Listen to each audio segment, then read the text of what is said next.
Welcome to the Rainbow Gateway Oracle. Virgo, how's it going today? What do you want to hear? What is going on in your life? What's going on with your person? Let's see what comes out in the cards. Now, there are some readings that you can get from me if you want to. You can get $100 off if you mention this video. Just check out the link tree in the description box. Thank you so much for being here. What do you love about tarot? Talk to me in the comments.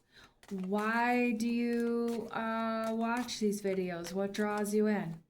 And, hey, if you have a question, you can put it down there. Maybe, there'll be some answers to, questions if you drop them in the comments. But that won't be all the time. But if you happen to be the lucky one, then you happen to be the lucky one. So we have the Strength card coming out, and what we have is the Hermit.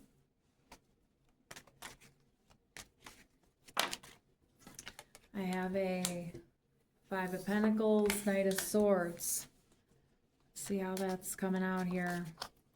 Now, this is the Rider-Waite deck for those of you who don't know, and this is one of the old school originals, and you can do your own research on the history of tarot. I'm not that person to know all of those facts, but I do know some. Here. So we have Nine of Wands, King of Pentacles, High Priestess, and the Six of Swords. Now I'm seeing here we have the Eight of Cups at the bottom of the deck. Now, every reader is different, and we just do it how we do it. It's kind of intuitive. It's an art form, if you will, How does a painter paint? They just do it. There are techniques, and not everybody has one that's, by the book. I'm not a by the book person. I'm a color outside of the lines person and do it different kind of person. Though, some things I do the same, We don't have to fit into anyone's boxes in life. We don't have to, be what other people think we should be. We don't have to be anything other than what we are, who we are. We don't have to perform for other people. You don't have to hop to it for other people. There's a lot of real demanding people out there, a lot of real unbelievable people, to be honest with you, in what they expect from others. Like, you don't have to meet the needs of others. You don't have to meet the expectations of others. Now, of course, if you have people you love and people in your family, maybe you want to meet their needs, but you don't have to, and you don't have to meet their expectations. That's the thing with family, right? You need to work that stuff out with your family. Sometimes you can't meet your family members' needs, no matter how hard you try, but they might expect you to. And, this is a big problem that we're having in relationships, is that, the other partner is expecting you to meet their needs, and you can't. You're incapable of it, or you don't even want to. And, we need to have the right partnerships where the partners want to meet the other partner's needs, and not even just want to, capable of, because I could want to meet your need but not be capable of it because I have emotional differences or whatever it is, A lot of times, we can feel rejected by partners, but we're just not the right person for them. It's not that we're flawed and ugly and whatever we tell ourselves in our head that isn't true, that puts ourselves down. You don't have to deflate yourself because someone, decides that you're not the one for them. But when we get really bad attachment issues, we can get really attached to people very easily who we don't even really know. We don't really know them. We don't know all about them, but, we had a fling with them maybe, or, maybe you hung out with them a few times and all of a sudden you're really like feeling like they're the one in your life, but you don't really know them very well. And then you start to see that they don't really fit for you, but you make it okay that it doesn't fit for you. And that's because you're attached to them. You don't want to go through the process of breaking up and detaching because they're not right for you. So you just try to make it fit. And you keep trying to make it fit, and you keep trying to make it fit, and it's a round peg and it's a square hole, and you keep trying to put a round peg in a square hole, and this is the codependency dynamic for life. You try to put a round peg in a square hole. This person meets, maybe 1, 2, 3 of my needs, but not 4, 5, 6. And, partners don't have to meet the needs of other partners, but they have to meet your relationship needs, so you don't have to meet your partner's every need, but there are specific criteria. Why are we in partnership most of the time? 1, sex, 2, money, or, property, finance, all that kind of stuff, kids. You can kind of put that all under, the other umbrella. Sex, money, property, kids, family. If your sexual needs aren't being met in your partnership, it's not a good fit for you ever. And if you know that right away, you don't do yourself justice by staying, and you don't do them justice. And, people stay because of attachment, because of fear, also because of emotional abuse dynamics and money and stuff like that too. Like, maybe you can't stand on your own 2 feet without this partner. You got used to their, having 2 paychecks, coming in. And so you have a better life, but, not necessarily emotionally and sexually and stuff. It's like, one part of your life, you might seem more financially stable and secure, but then everything else sucks, and then you're not actually following your destiny and stuff like that. But you stay in a bit of a comfort zone out of money, property, or stuff like that. There's a lot of reasons why people stay in codependent dynamics. Abuse is one, money is another. There are a lot of misperceptions, misunderstandings, and it's like when someone meets one need for you that's primary but not the other, it can feel really painful when they can't meet that other need for you. And then you can go, why aren't they meeting that need? And then you can get mad at them, but it's really not up to them to meet your needs. Your need is to meet your own needs, which means you have to find the partners that fit for you, not try to make a person fit for you that doesn't, because that's the thing that's happening. So you're still trying to fit something that doesn't fit, and it has to do with your needs, your physical needs, your emotional needs, your desires, your life path, your goals.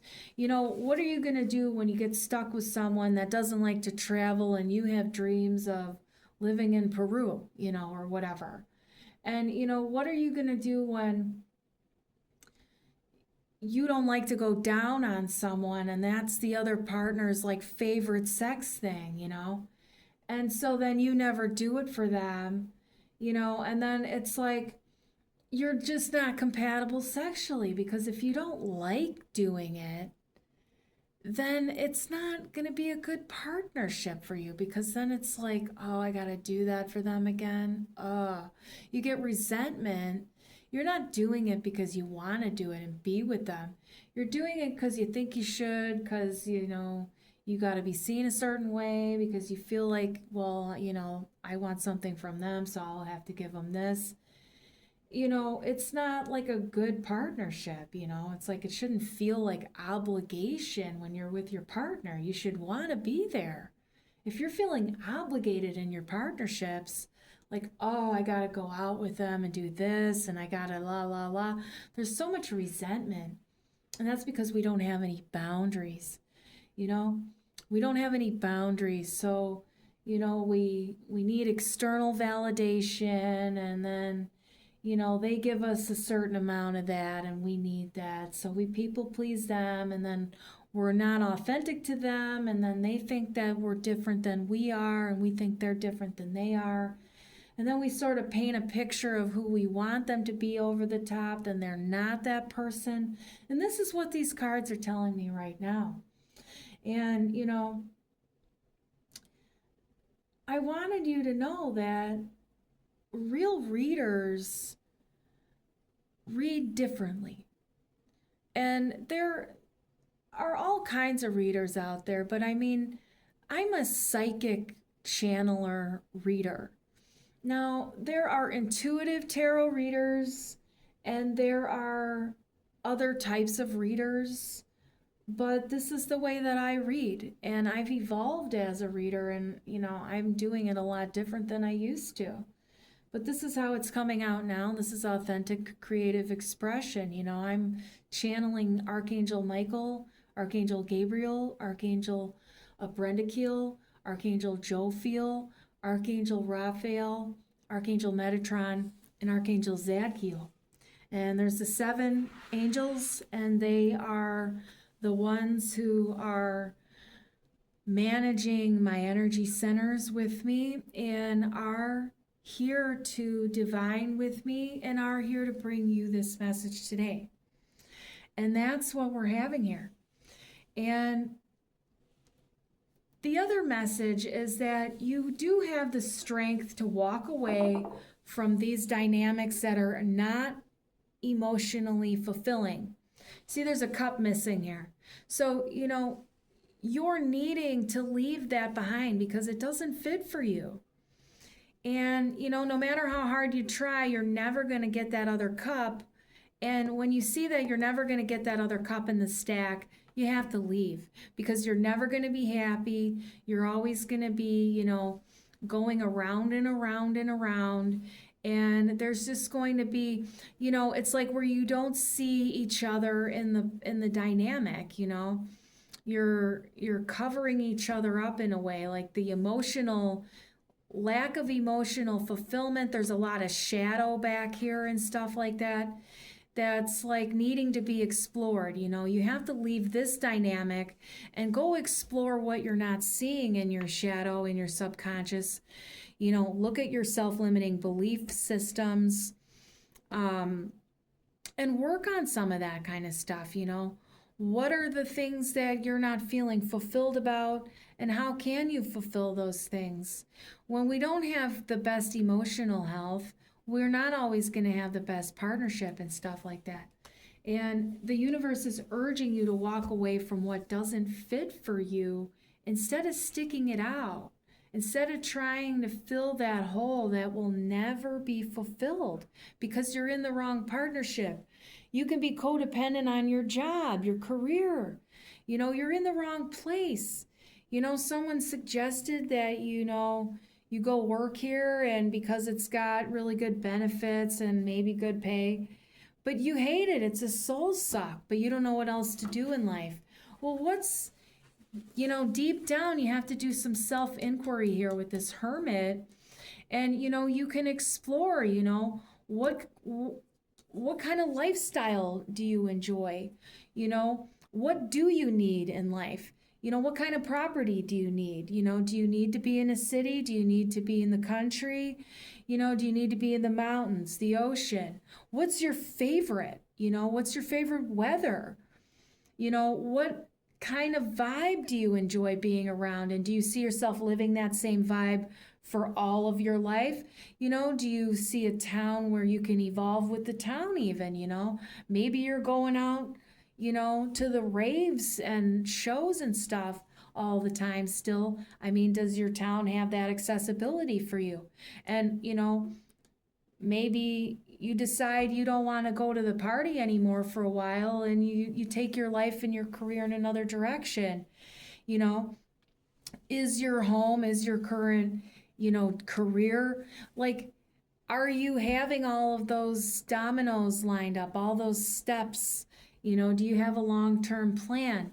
Do you have everything you want in terms of the prosperity, the tools that you're going to need in life? Are you a builder? Are you a creative person? Are you a painter? Do you have all the supplies you need to get started for your projects that you like to do? This is a self-inquiry you need to do. How do you need to make that happen without being reliant on people you fucking can't stand? Because you keep them in your life because of, there's a lot of beliefs that you have to keep people in your life and be loyal to them and work things out. You work things out with the people who are willing to work it out with you. But a lot of times people get in the relationship, you have one person who's willing to work it out and go to therapy, and the other person's going, oh God, I don't want to do this. But they do it anyway. They're begrudging to it all. You know, you have to find the right person. And isn't that the age-old thing that we're doing, trying to find the right love in our lives and all of that? But the thing is that we're not interviewing our people properly before we get into bed with them, before we get super attached, before we get all of that oxytocin and, you know, all of that good together and stuff like that.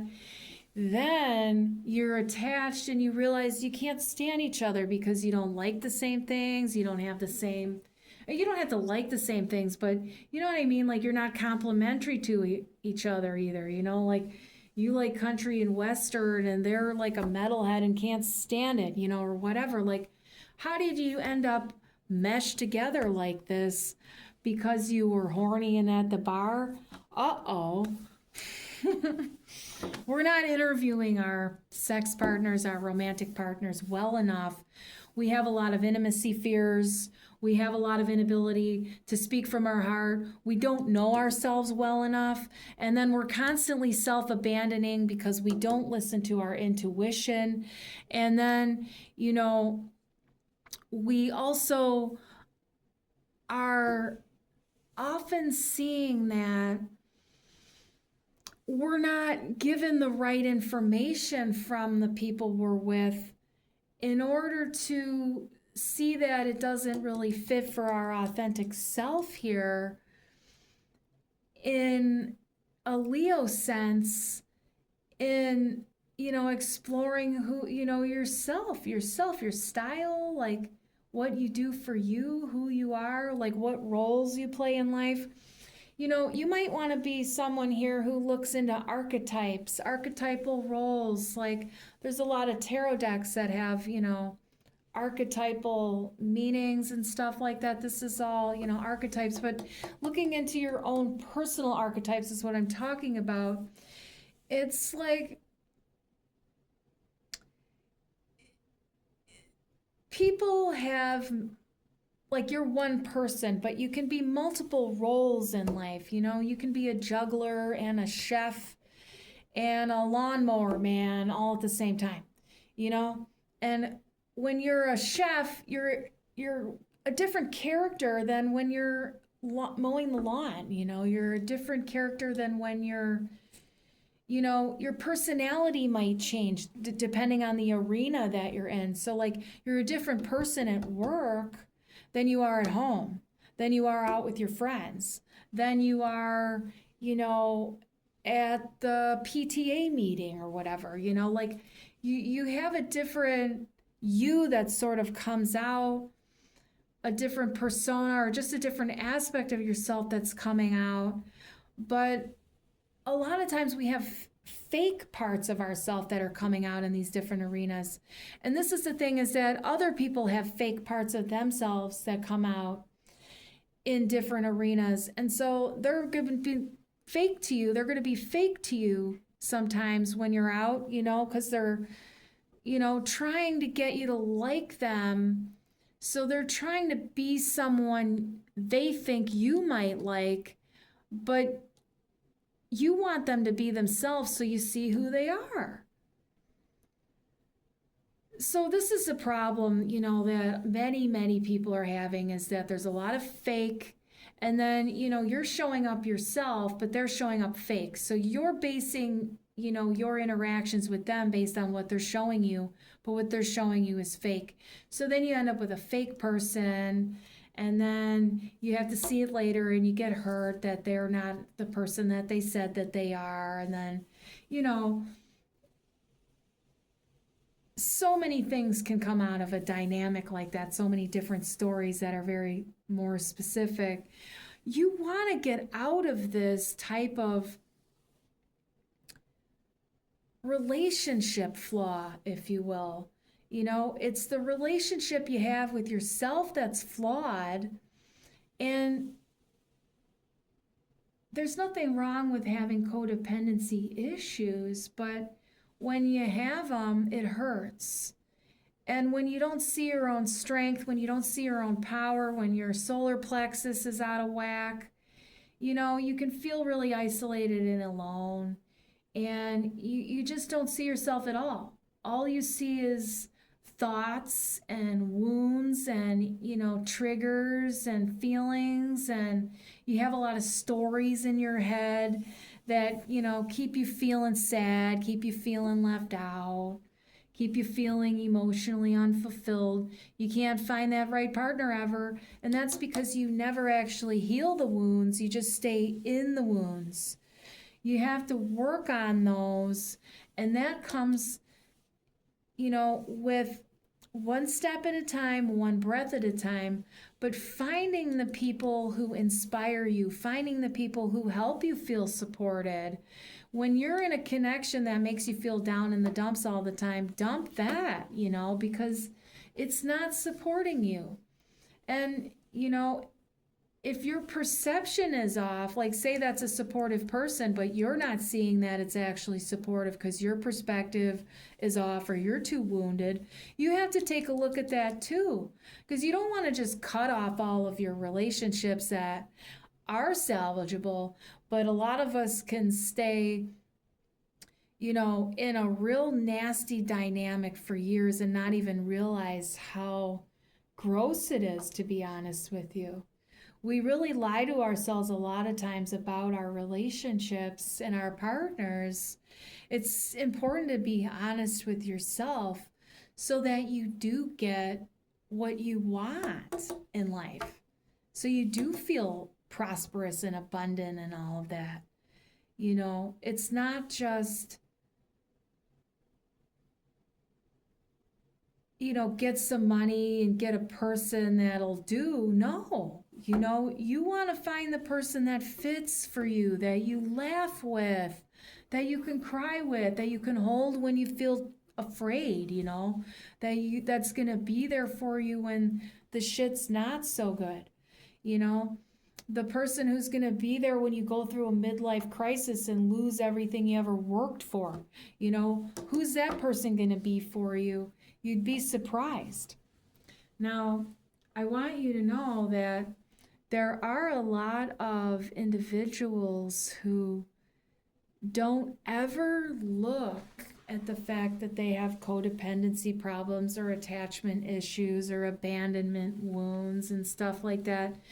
You have to understand that relationship traumas are really ultimately keeping us from actually experiencing and feeling true love. And we end up in these relationships that are based on fear and ego. They're never satisfying, and we end up hating each other, hating the opposite sex, or hating whatever, and just not at all okay with giving someone a abuse dynamic because you feel like it. And this happens a lot in codependency, is that there's one person who's really caring and affectionate and loving and would do anything for the other partner, and then the other partner doesn't give a fuck at all about anything about that person. And, that's what happens. You get one really selfish and one who's over-giving. And that's what happens. You get over-giving and really selfish. But what you can do is you can balance out those problems inside of yourself that make you into an over-giver, or that make you into someone who's really just that callous and malicious, like, where does that callousness come from? Where does that malice come from? Why is it there? And why are you taking it out on people that you're not even that close to and don't even care about? You just think you can terrorize other people for fun. And why does that get you off, And there are a lot of people out there like that. You're not alone, but it comes from narcissistic injury. It's a disability, really. And it's criminal. It's criminal violence to be terroristic to others, to gaslight them, to abuse them, to, prey upon them at clubs and stuff like that. There's a lot of different kinds of people watching here, and we're speaking to them all. So the reading's going to resonate, maybe in full, maybe in parts, and likely in parts today, because we're talking to two entirely different groups of people all of a sudden here. And what I'm having is someone here who's totally a player and would kick you when you're down a million times again and think it's funny that you stay in a connection with them. You have to understand that when you stay with these kinds of partners who are sadistic and, emotionally unavailable a lot of the time too, that's not always an indicator of sadism, but why are you with someone who's emotionally unavailable still? Like, you're not happy in the partnership. Get away from them. These types of people are sadistic inside, they're demonic inside, and that's their inner child self that was so injured before they're like 3 years old that they don't have any real heart. They just have ego, and they're very defensive, illogical, and they'll just never do anything but feed their own ego. And it's not anything that's ever going to be good for you as the one who's attached and crying and abandoned all the time. I know about those feelings. It doesn't make you bad. You can get through it. You can get through it. You can work through it. There are tools and resources, but it is work. And it gets overwhelming for sure. And that's why you need to do self-care a lot. And then you get the support that you need from outside of you. Sometimes you have to pay for that though. But most people go to work, go to jobs. You can pay for that support for yourself. It's worth it. You're worth it. You have to value yourself. So that's the thing you have to work on, is that self-worth, that self-respect. And then you get away from this woundedness, and you get away from these assholes who leave you behind and don't call, they ghost, or they're verbally abusive, and then you have to, get away from them again and run to the next town. And codependency is a lifelong pattern of emotional dysfunction, and you can improve your dynamics exponentially when you work on yourself, when you do that inner work, when you read those books, when you go to those therapy sessions. Find the right therapist. Don't feel like you have to stick with the same one. Don't be loyal to the wrong people, okay? Go get yourself a handful of therapists, See that everybody has a different perspective. You might want to talk to this therapist during this crisis and this therapist during that one. Human beings are constant crisis, This is what it is here on planet Earth. We're always needing support. We're always needing each other. But we grow up in families where we have father figures who teach us to do it all ourselves, or we don't get nothing. And he's never around to help, ever. And he breadcrumbs too. That's that kind of dad. He's never around, and he breadcrumbs. And you have to do it yourself, or you don't get the help you need. You don't get the food in your mouth. This is the kind of father that's severe and abusive and would punish you and take away your food from you. That's so evil to do that to children. Don't take away things from your kids. Stop depriving your children of what they need because they're crying.